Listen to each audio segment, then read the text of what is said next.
Do you know what radical self-acceptance looks like? This is radical self-acceptance. In Japan, this is called Kintsugi. When something breaks, you mend it back together with gold. We're meant to do this with ourselves, but there is a catch.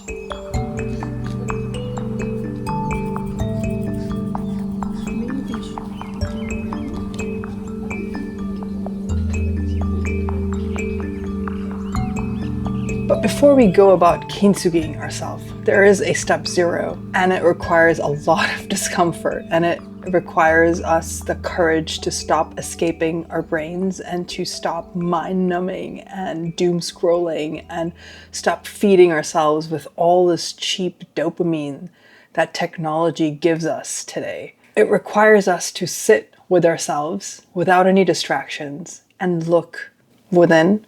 We all talk about trauma, and if that word feels heavy for you, that's okay. Not everybody has had dramatic events in life. But what we all do have in different size, shapes, and form, what I like to call brain and body indigestion. Something happened when we were younger and our little nervous systems couldn't handle or process that experience. And so it learned to kind of come into the survival mode and develop survival strategies. It may look different for everybody. Maybe it meant people pleasing for you to be safe, or staying quiet, or overachieving to feel safe, or mending yourself as per the environment required you to. All of those survival strategies were not flaws. They were intelligent strategies, and they worked. Do you know how? We're here. We became adults. The thing with brain and body indigestion is that it has such a long tail that spans into adulthood, quietly puppeteering our lives without us even recognizing. What was self-preservation when we were kids becomes self-sabotage now. What was once protecting us becomes limiting now. And we don't know otherwise, because over time, these patterns kind of just become part of us. And so we don't really question it. But also, that's the only lens through which you're operating. So when you do end up noticing these patterns, we end up shaming them, or, we have these critical self-judgment on, and really we just don't want to touch it. Like it's too much to deal with, so I'm just going to distract myself.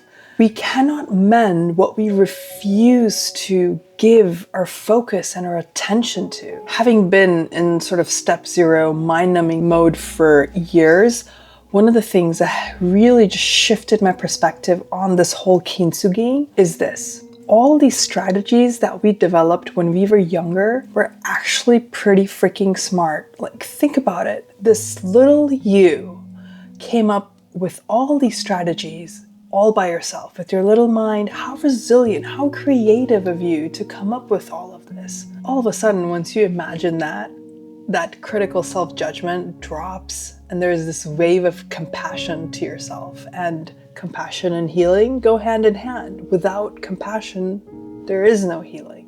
Like, we did what we had to do when we were little. And so instead of fearing sitting with yourself, it would mean, okay, all right, I see you. That makes sense. I see why I adapted the way that I did. Thanks for protecting me. In this self-growth world, I feel like there are 2 schools of thought. One is affirmation, positive mindset, positive thinking, manifesting, sheet masks. The other is no, self-growth is messy and dramatic and chaotic. Both are true, but neither is the full picture.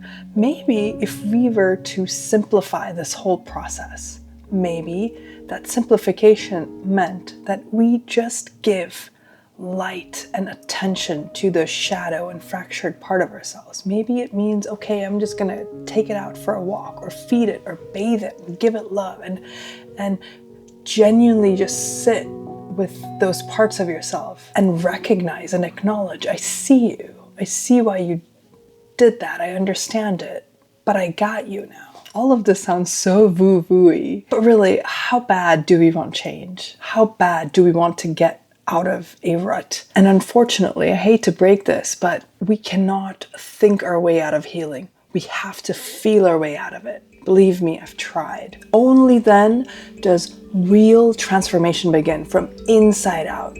No amount of affirmations and positive thinking and positive talking, consuming positive content, books, podcasts, short forms will move the needle more than you having the courage to simply sit with yourself and give those fractured parts of you some light and love and some attention. That's it. Only then, that is puppeteering our lives, our adult lives, that's limiting, do we cut that tail off and expand into evolve different versions of ourselves. That is Kintsugiing ourselves. This, in my opinion, is the fundamental way to start to get out of our own way so that we can start to build a life that is more whole, more fulfilling, more aligned to who you are as a person, and not succumb or settle down to just this trance autopilot mode and lower versions of ourselves. We're not hiding, we're being a badass, and we're sitting with the uncomfortable and recognizing the fractured parts of ourselves, but then mending it with gold, baby, gold. And we owe this to ourselves. If this little sake cup is celebrated for being broken and mended back together, why the hell not us?